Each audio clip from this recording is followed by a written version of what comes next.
Three ball from CG43. They're in front. This is flat out ridiculous. From a beautiful left hand, in and out finish, the old-fashioned way. Newell gets to the basket with one to come. From there again. You have got to be kidding me. Tyson step, wraps it up. Holy moly. Is this thing on? Hello everybody, welcome back to the NBL Pocket Podcast, recording this on Tuesday, the 5th of December at about 10 to 10 on the East Coast. And on the West Coast, well, I wouldn't know, because my beloved co-host Andrew Canion couldn't make it. So it's just me. I know, I'm as upset about it as you are, you know. I hate myself. Why should you be any different? You know, I spit at myself in the mirror, so don't be surprised. I wouldn't be surprised at all if people turn off right now. But Canion assures me he'll be back in the near future, and of course this show will improve when it does. But if we could all just hold him in our hearts and in our spirits until his return, that would be great. Before we jump into anything, you're on NBL Pocket Pod, and we have a Patreon. So if you like the show and want to subscribe, want to follow and support the show, do. Patreon, the link is in the description. Twitter at NBL Pocket Pod, that's mainly curated by me, unless of course something terrible is said, then I was either hacked or Canion was operating the account, or someone else who shall remain nameless, but that is at NBL Pocket Pod. Do indeed get involved. We have an Instagram, we have a TikTok, we have a YouTube.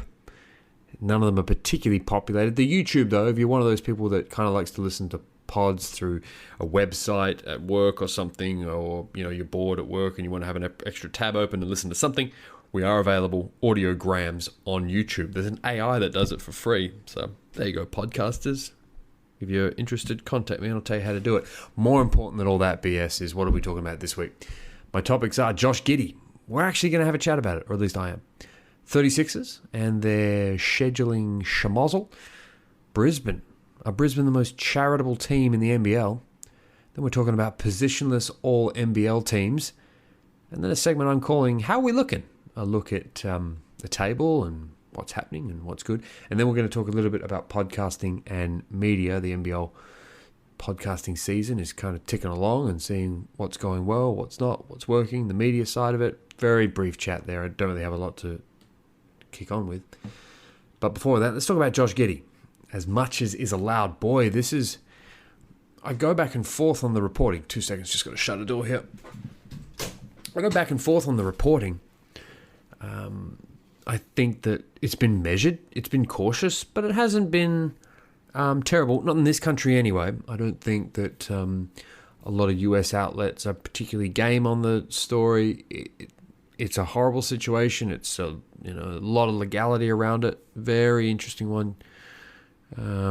Considering his age and what's going on. For people who don't know, 19-year-old, now 21-year-old, but at the time of the quote-unquote crime, 19-year-old Josh Giddey was involved with a 15-year-old girl. Involved to what degree? Been quoted as a one-night stand. Could it be more? Could it be less? That's where the investigation is at the minute. I certainly don't want to speculate, as do many others, but the coverage, excluding Matt Logue, I think has been, I know what I just said, it's been very sparse. I won't say poor, but I'll say sparse. Very few people other than Matt Logue and a few others have been willing to put their names to any stories, and not speculation either, just reporting of, an investigation has been opened, the family's not cooperating, or this, that. Just what we know from a very meat and potatoes level has been pretty sparse. And on these articles going forward, people, look at the bylines. You won't see any little circle face with a name. You'll see, website staff or from the news line. It'll never be, very few people will be willing to put their byline to this one. Matt Logue has, so tip of the cap to him. Giddey is not a dirty word. Reporters and insiders are hiding behind that line. I don't want to speculate, but there's a big difference between speculating and actually reporting. The problem is, as I've said from the beginning, is if you badmouth Giddey, you'll find that your place card at the luncheons has disappeared. Your seat is taken, and your photo ops for your lock screen or what have you, they dry up pretty fast. And for a lot of people in this business, that holds a lot of weight. Anyway, we'll see what happens. But adding to the confusion of this story is the agent, formerly of Lighthouse Sports, now, well, formerly Octagon, Daniel Moldovan, fired. Don't know if fired's the right term, or let go, or stepped away, resigned, not quite sure, but he's out of there as a result of comments made online. Strange choice. So for people who don't know, Black Lives Matter, I want to say a particular fraction of it, put out an Instagram post of a hang glider, which was sort of the weapon used in the latest Israel-Palestine conflict, with a Palestinian flag saying we support Palestine. In fairness to Moldovan, a very provocative image, probably not their finest moment. His reply, certainly not his finest moment, but nonetheless, he's out. Now, whether it was sort of he wanted out and did something like that, I couldn't comment on to that. I have no idea, but he's not a foolish person. He had to know there was going to be repercussions. It seems peculiar. It seems a strange career choice, is what I'd say. As strange and perhaps as more surprising is the fact that Giddey is sticking with Moldovan despite the crises that he finds himself in, staying with the guy. An understandable move, but with the protection of a major agency like Octagon, which for people out there I think has sort of, I think Steph Curry's one of their clients. So if that's one of their clients, they've got others also across many fields, not just basketball. To my knowledge, Moldovan specializes in basketball. It doesn't really cross into entertainment, things like that, or did when he was at Octagon, but now back to sort of the Lighthouse Sports model. Is he going to take on a new name? Is he going to come back? I don't know. It's something to monitor. So, but Giddey deciding to turn his back on the big agency. What it does do is it frees up the opportunity for Daniel to take up one of those internships he was so keen on. We got to chatting over Twitter. I'm sure there's some internships out there. He's probably above that pay grade, but yeah, I'll just say this. We'd always accept an intern here at NBL Pocket Pod. You could push around some papers or something. As long as you promise to stay out of trouble, we can find something for you here. But I'm not going to be waiting by the phone. Also on the Giddey story, well-known, high-profile lawyer Gloria Allred is now representing the family of the, I don't know how to phrase this, the second party, the other party involved in this. This particular lawyer, she's famous for many things, but among them is representing the 30 accused of Bill Cosby, related, not related, coincidence. We're going to find out. But looking more broadly at the Giddey issue, Josh Giddey, 1 year out from big money, had to finish this season and then next, and then was due an extension. And normally that extension is negotiated in that last year before that contract runs up. $40 million, I think, from Weet-Bix is on the line. And then moving back onto the basketball court, if we can try and keep it there, which is where we can all comment on with a degree of certainty, Josh Giddey's down in every statistical category, and it's coinciding with the team's best season in a long time since those great sort of Kevin Durant, Westbrook, Harden days. Their record is 13-6 at the time of recording. Australia finished 10th at the World Cup, well down on their number 3 world ranking heading into that World Cup. He was one of, if not the best players. Some of his deficiencies became team deficiencies. Played admirably, I thought, but I thought the expectation greatly outweighed what was realistic. Getting booed, he's now getting booed on the road in the NBA, getting booed at home a little bit, starting to get booed at home as more this story intensifies. And it sounds callous, but it's the truth of it is that good players are players' ticket through controversy. Just ask the Kobe Bryant circa 2003. The big problem for Giddey is, though, his play's never been worse. He's playing poorly, and the holes in his game are as gaping as they were in his rookie year, if not worse. Tough season ahead. Feel really bad for the 21-year-old. It's just brutal season incoming. And here at NBL Pocket Pod, we'll keep you covered as best we can. 36ers, let's move on. 36ers blame their horrible performance against, who was that? Tasmania. Their horrible performance against Tasmania on the travel, saying they had to get up a flight at 1 a.m. and 4 a.m. and ... There's better reporting on this at NBL.com. People out there, go and check it out. And as I was saying, he and the team should probably direct their ire at Grant Kelly and co, booking red-eye flights on the sly over Skyscanner. I will say it was good of the NBL to report on a bit of controversy. I mean, they reported on a controversy. They kind of had their gun aimed and cocked and ready. But I liked what the NBL did. I thought it was good. Moving on, very short episode today. Very short episode. A reminder, we're on Patreon if you want to throw some money at the pod. Appreciate it. Are Brisbane the most charitable team in the NBL? Topic we're moving on to. Other than a 9-point loss to Sydney, 4 of Brisbane's last 5 games have been decided by 5 points or less. They are 2-3 in that stretch, dropping some. Every game this team drops is heartbreaking, but they keep coming back. As I was saying, they are 2-3 in that stretch of 5 games, having played as low a competitor as the last placed Hawks and the penultimate table toppers in Tasmania. So, whether you're the worst team or one of the better teams, Brisbane are going to let you hang around and, they're going to duke it out in the last 2-3 minutes. It's great. Their next game, the Bullets' next game, is at Brisbane after United are coming off a loss to Cairns on the road. I think that Brisbane's run of close games is set to end. I think they're going to lose that game and by a lot more than 5 points. That's my prediction. I think you've got a bruised, hurt United. I think they're getting a few bodies back at home. Good luck. It's going to be a rock fight, but Melbourne United are going to crush them, I think. All NBL teams, they've gone positionless. People are up in arms. A friend of the show, Body Nodge, not happy. Find his work at bodynodge.com. Yeah, he's not happy. A lot of people aren't happy. I like the change. And when Canion comes back, we'll get his thoughts on the matter. I like the change. And the game's positionless has been for a while, probably always has been, other than when coaches want to insert it themselves or create positions as a way for the average fan to understand this game better. It's an American creation. Positions are typically a NFL thing, and I think that has bled over, but Europe doesn't see it this way, and the better players don't see it this way. They can kind of do everything. But let's look on paper and let's skip it to the NBL. Why they go positionless, the good of it. I like it. Let's look at last season, right? Let's look at some data. Last season's NBL first and second teams were as follows: Cooks, Creek, Cotton, Doyle, Walton. That was first team. So Cotton, Doyle, and Walton, you're outside or wing players, and then Cooks and Creek, you're inside guys. Second team, you had Brown, Golding, Hogue, Pardon, Pinder. So I think your outside guy, it's even blurry now. Like, is Hogg an outside guy? Was he an inside guy? Was he a wing? Was he a small? The partitions were already getting stupid. And I think that, having said that, to define is to limit. So therefore to limit is to define. But despite that, I like it.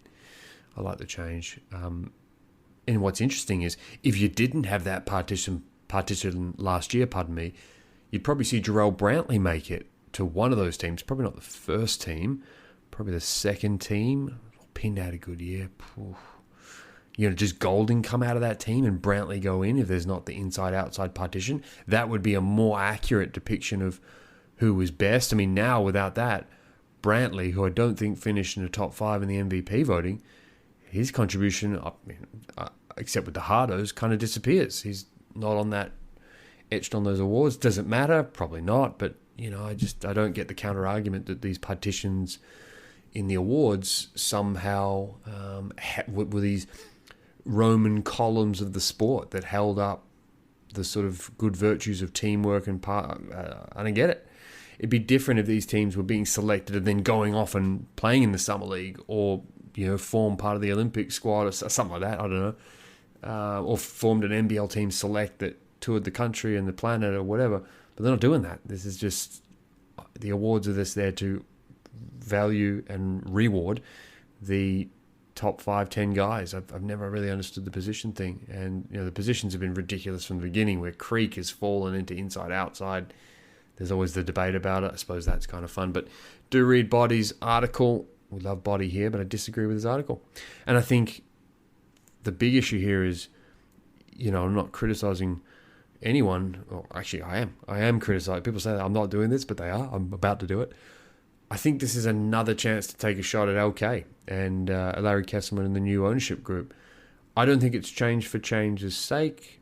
I think the timing is peculiar. I agree with that. Why you do it mid-season and not at the start of the year? If you had good, clear thought, you'd do it at the start of the year. Did they hold off until now to create some buzz?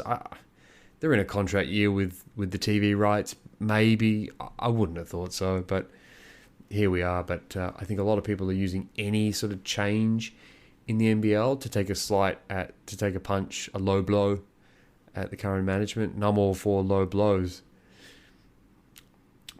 But only when they're warranted. And I just don't think it's warranted in this case. But looking at it, let's look at who I would put in an All-NBL team if the season cauterized just came to a stop tomorrow. And here's who I'd have. Cotton's a must. Adams and Doyle, I think, are musts. I think Lamb in New Zealand is a must. The team's a bit average, but he keeps them in and around. I think that guy is... I think him and Cotton are the best two players. Him, Cotton, and Doyle are the three best players in the NBL at the minute.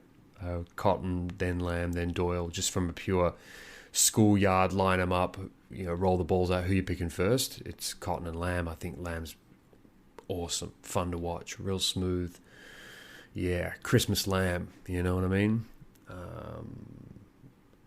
Lamb Bam, thank you, ma'am. I think I had another nickname. Oh, New England Lamb Chowder. Guy can play, so I got totally distracted. But Lamb, Cotton, Adams, Doyle, and Joe Lual-Chul. Yeah, Melbourne top of the ladder by a long way. Huge win tally. I actually want to get two guys from their team in the 5, but don't really know who comes out. I think Doyle, Lamb, and Cotton are musts. Adams hasn't had quite the year we suspected, but still a really good player. So for that reason, they're my 5. On the peripherals, and could easily jump periphery and could easily jump in, Alan Williams, Golding, Creek, Parker, Jackson, Cartwright, hard name to get right, PJC, and then Miller or Sobey. I was kind of crossing it up, but I think because, Brisbane have got the better record, but I think they do it by committee. Miller's been amazing. I'd probably put Miller over Sobey, so that would be my 10. My top 5 would be Achul, Lamb, Cotton, Adams, Doyle. Below that, Williams, Creek, PJC, and Miller. Williams, Golding, Creek, PJC, Miller. They're my guys, with Sobey kind of missing out. But I do want to talk about some outsiders or some sort of roughies who probably aren't going to make these teams. I'm talking more guys that could, on the chance of getting a second team, but aren't quite there or need a bit of luck to go their way. And as a result of not making those teams, their seasons kind of dissipate. After a couple of years, they're forgotten. And I want to say Crawford down in for the Jack Jumpers, he's been really good. Travers or Illy or Huck Porty. It's like, who's been the most impactful? I kind of lead towards Huck Porty. Catching lobs, roll threat, playing D, just smothering guys out of the paint. But then Shea Illy playing terribly on offense. Had that horrible start to the year. But then it's pretty much clamped up most of the guys he's played. Guy's terrific. So tough one. And then Travers, again, feathery dunks. They've got the gusto of a mother laying a newborn down and it's swaddling in a bassinet. But he does a bit of everything, and I've been quite interested in him. But But then the other one I'll talk about, the other two who I think are the most likely in my mind to just scrape into a second team. Jonah Bolden had a really good game last time out against Perth. Just looks to be too much athletically for a lot of the league. Just way too long and strong. Good player. Really good player. And then, almost could have been in the Booms. It's almost like he felt slighted when he was playing in the NBA and had to sit behind an NBL guy. Yeah, a little bit. That would kind of hurt your career. And then Jack McVeigh is another guy down in Tasmania. I just think talk about taking on the moment. Stats are never freely gotten in Tasmania, so he doesn't jump off the page, but every time I watch them play, he's always a part of something good, so got a lot of respect for his game. Moving on, how are we looking as far as championships? What teams are good, what teams aren't? This season is interesting. 7 teams, I think, really have a shot at the title. Obviously not all have the same shot, but your long shots have a chance. Like a team like Cairns could make the final, for sure. They've got a losing record at the minute, but they could do that. Definitely. In Brisbane, like if they just sort of hammer out games, again, long shot, but I think Cairns are the longest shot of this group, and they're about $30 or $40 to win the championship. So you look at the finals odds, very possible. The 3 teams, unsurprisingly, the three bottom teams are a total write-off. Adelaide, the Hawks obviously are, a little bit better under their new coach, but it's only been 2 games. A bit more direction on that team, but still, woefully last. Adelaide and then New Zealand have just been hit by the injury bug, and they've been bit bad, and there's no coming back for the Breakers. That was alliteration, a lot of B words. So they're kind of done. But outside of those 3, the 7, as I said, are pretty good. Unsurprisingly, the bottom 3 teams have the worst defensive ratings. Illawarra, New Zealand, Adelaide, in that order. This has been the staple of the NBL for a while now. Cairns, Melbourne, Brisbane, Tasmania are top 4 in defensive rating in that order. And that pretty much reflects the table. Brisbane, the only kind of... Cairns and Brisbane, the only high jumpers.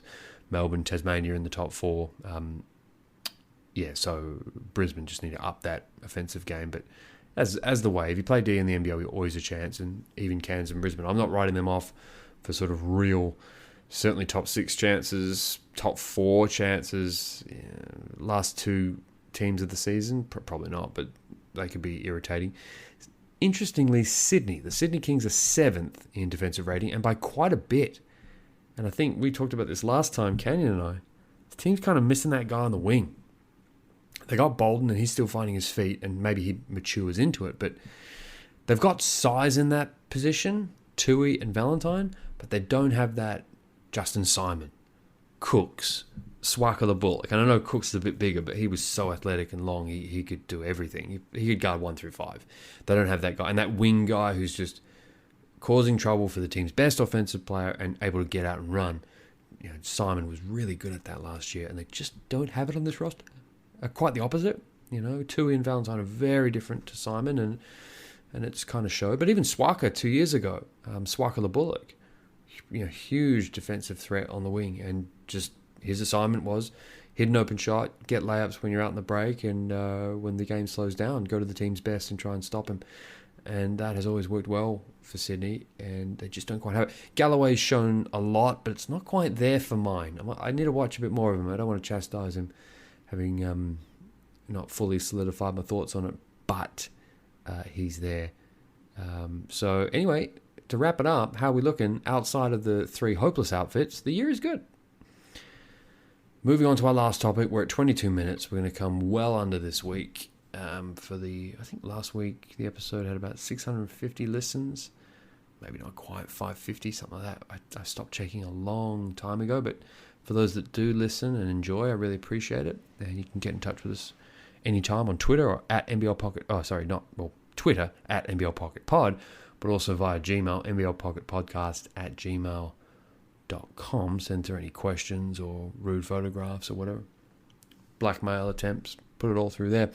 Podcasting and media. People hate sometimes when we talk about this, but I think it's important. I don't know. I've looked at the numbers on Overtime. I sort of see it as I scroll up on Twitter, and the numbers are still kind of there. The 1.52K to 1.5 to 2,000 views on Twitter. I haven't really bothered to check it out on YouTube. I can only assume it's the same number. Maybe it's gone up, maybe it's gone down. I don't know. I think the lack of homicide is missed on that show. I think they do an admirable job, and the content's quite good. I haven't engaged with it, not as a stance against the quality of the content. It's more of a time issue on my part. It's a good show. They're good guys. They do a good work. Corey, big shoes to fill, and they've missed him there, and he just had that, je ne sais quoi, that little bit of chemistry that just brought over the casual, I thought. I really thought Corey was, and this is what the NBL needs to define, they're trying very hard with Lowry and Rucker and others, sort of newer comers. I know they've been around forever, but I feel they're getting more of it now, more of their quotes clipped and things. But for the NBL for mine, this is the only pointer I'll give, because I don't want... I'll charge a consultancy fee, but they haven't quite got the casuals entry point. Corey Homicide was that guy, the entry point for new fans to the league, and in particular young fans. I think he really spoke to fans under 18.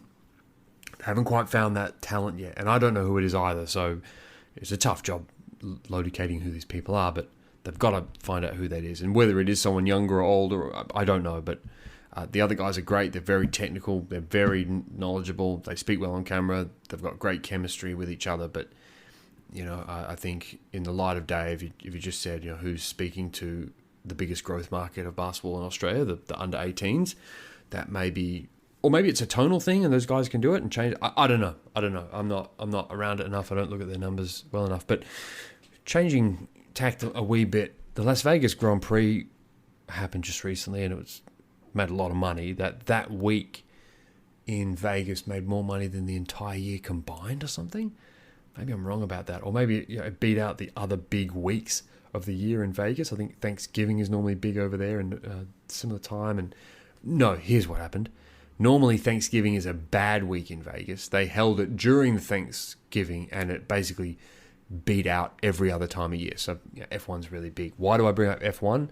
Well, they're the model for the NBL. And not that I say they not in an aspirational way, like they should aim to be the F1.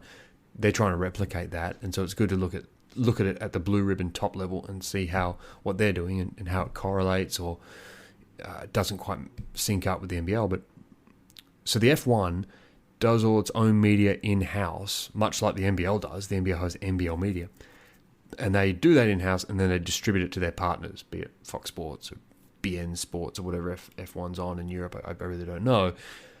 But Formula One itself is predominantly owned by a media company, Liberty Media, which is a USA, owned by billionaire John Carl Malone, who owns, as I said, about 65% of the Formula One shares. So he basically owns the league. So the Formula One is a media product, or at least it's owned by a media product or person. And as a result, F1 does an amazing job of fan engagement and experience. And that is the new buzzword in 2023 around sports media is fan experience. Are you giving the fans a genuine experience? Are you giving them an interactive experience? Are they getting from the sport what they need? Is the sport being earnest and honest in its depiction? And the F1 does an amazing job with those shows. Drive to Survive or whatever it is. That's a TV show, that's a movie. The way they make that, it could be about any topic on the planet. And the NBL is clearly trying to replicate that. It doesn't have the budget. I mean, Malone has a net worth of $10 billion. Larry Kesselman, 1.5, 2. I can't believe we're talking about Kesselman being on a beer budget, but $10 billion is more than 1.5 or near 2, which is Kesselman's reported net worth. So they're trying to do it. It's a lot of work. It's very difficult, but the objective is the same. Problem is, I don't think the NBL's broadcast partners do a good enough job of providing an enjoyable fan experience. I think the NBL itself does. Its graphics are great. Its socials are good. It's the way it covers the game. Its commentary teams are better. A lot more John Casey in arena. People complained and they heard. Very few people have said the commentary is much better. I'm here saying it's in stadium. It feels and looks better. It's a better fan experience. Thank you, NBL. I'm happy to say it. But the other partners, these sort of newspaper shows, not done by the NBL, are lame. I'm here to say it. They do not reflect the fan experience. They're not engaging. They're lame and dated, and that's anachronistic. They're like stuff from the 90s. It's not good. The talent involved, I won't comment. Some good, some bad, but I just don't like the form. I don't like the structure. And I think if you spoke to kids of the biggest potential growth market of the NBL, I think they'd share the same point of view. I think they think this is not. Well, they wouldn't watch it. Surely not. I mean, we've all been on TikTok. It's way better. It's more entertaining. It's funnier. It's more shoot from the hip. I mean, some of the Giddey memes. I hate to laugh at that sort of stuff, and I got peppered by it. Some of them were pretty gosh darn hilarious. So I shouldn't laugh at that. That's terrible. If you're out there on TikTok making fun of that sort of thing, shame on you. But this is the most rambling topic we've ever had on NBL Pocket Pod, but it's coming to an end, which is a good thing. And I would give my thoughts backed with industry observations and data, but I'm not going to. I know I have a pretty strong comprehension of what content they should make and what would register well and what would be sponsorable and what would go well. But as I say, when I'm paid a consultancy fee, I'll consider it. But until such a time, I'll just shut my big mouth. And that's exactly what I'm going to do because we've now crossed the 29-minute mark. I was gunning for 30 minutes without Canion, and it looks like let's call this 30 minutes and let's call it a day. Everybody, thank you very much for listening to what was probably the worst episode of NBL Pocket Pod. I do much appreciate it.